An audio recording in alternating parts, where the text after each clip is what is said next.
વડોદરા વકીલ મંડળની 2025-26ની ચૂંટણીમાં સૂર્યા પેલેસમાં વડોદરા વકીલ મંડળના સિનિયર જુનિયરો વકીલોની પ્રેરણાથી વિજય વિશ્વાસ રેલી વિજય વિશ્વાસ સભાનું આયોજન કરેલું.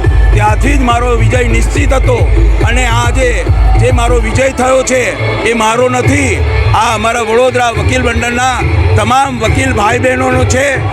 અને આજે ભલે હું વડોદરા વકીલ મંડળના પ્રમુખ તરીકે ચૂંટાયો હોય, પરંતુ હું તે 4531 વકીલોને પ્રમુખ તરીકેની સત્તા આપું છું અને એ જે કંઈ નિર્ણય કરશે એ મારો નિર્ણય હશે.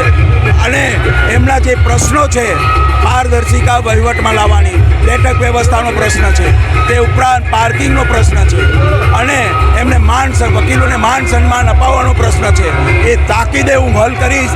અને જુનિયર વિદ્યાર્થીઓ માટે પ્રશિક્ષણ વર્ગ ચાલુ કરી અને તેમને ક્રિમિનલ ટ્રાયલ અને સિવિલ ટ્રાયલ કેવી રીતે ચલાવવા એનું જ્ઞાન આપવામાં આવશે. હવે પ્રતિસ્પર્ધીએ મને શું કીધું છે શું નહીં એમાં હું પડતો નથી, પરંતુ 2 વખતે જે લોકો ઇલેક્શન જીત્યા છે તે જો અત્યારે અલકાબેને પારદર્શક ઇલેક્શન કર્યું એવું ઇલેક્શન તે વખતે થયું હોત તો તે જ વખતે આ સાહેબ હારી ગયા હોત.